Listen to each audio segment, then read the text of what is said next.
flash floods. I was up to here in mud and water flying through like I was whitewater rafting. Lightning. Debris was all the way up to here. Heavy rain. Wild weather blows into Kern County, bringing destruction in its wake. You couldn't see the curbs, you couldn't see the streets. It was just overwhelmed. Nobody could get in or out. Homes are damaged, roads are covered in mud, stranding drivers, and the storm may be responsible for at least one man's death. Tonight, the efforts to recover from Kern County's wild weather.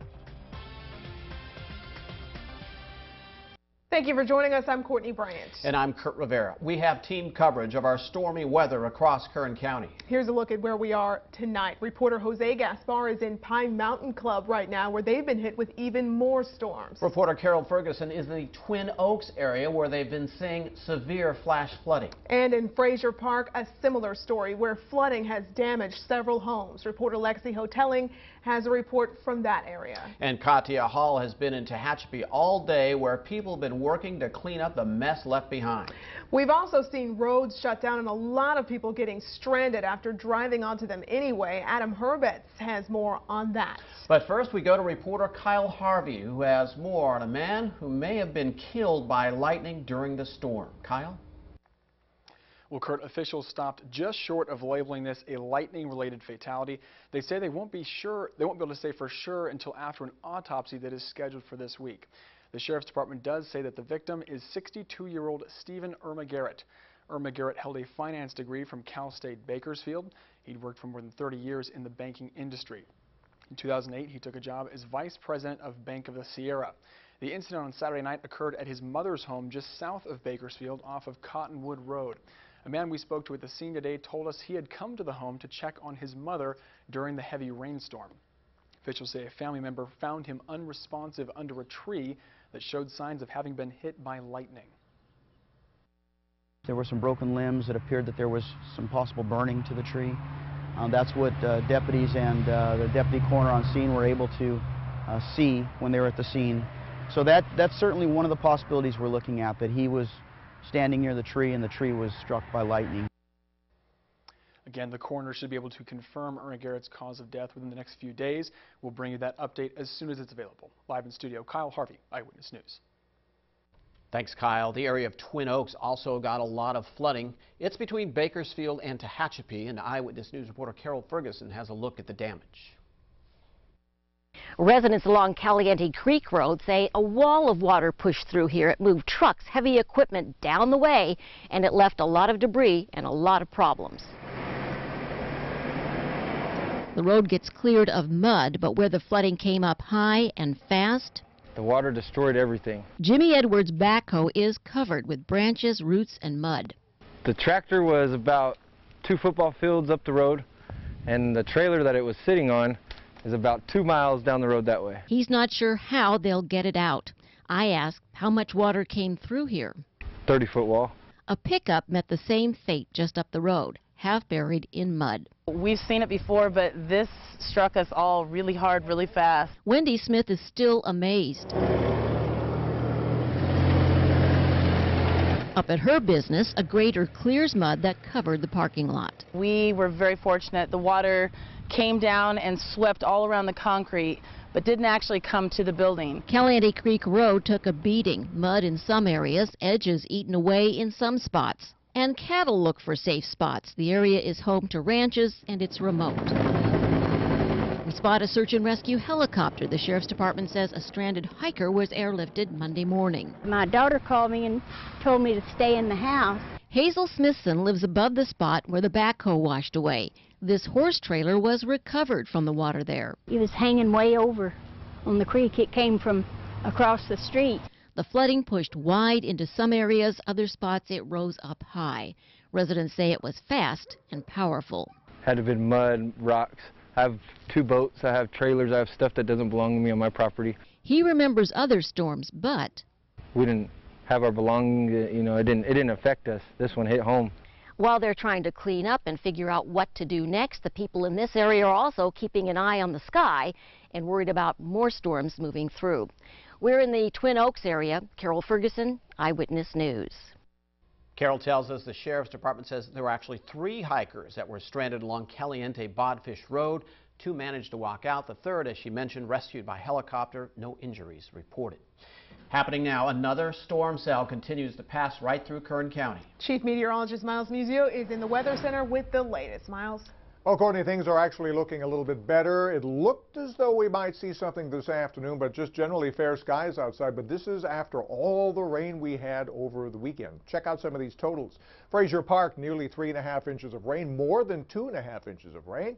In the Golden Hills area, nearly 2 inches in Tehachapi. And even Buttonwillow picked up 1.44 inches of rain yesterday. Out in the desert, it was raining. Arvin, 1/2 inch of rain.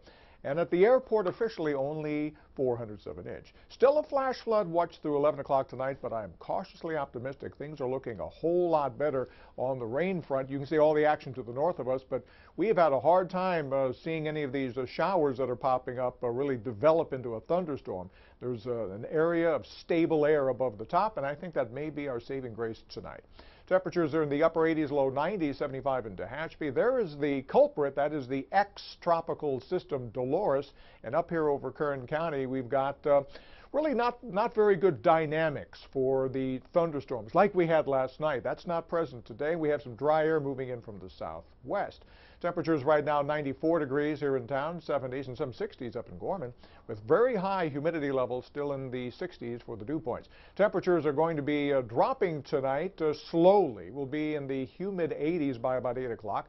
Still a lingering 20% chance for showers, but again, I'm looking, it's looking more optimistic that we won't see any big shower activity. And in the Kern County mountains, a 20% chance for rain there as well. Temperatures holding in the 60s. More on the weather in just a few minutes. Kurt and Courtney, back to you.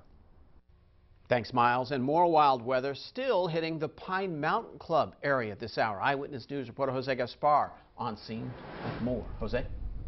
Kurt, that's right. You know, the mountain communities up here keep getting hit by this unexpected rain. And roughly at about 2:30 this afternoon, the rain started coming up here in Pine Mountain Club as well. Now let's show you some video that we shot just within the last hour or so to give you an idea of what it's like.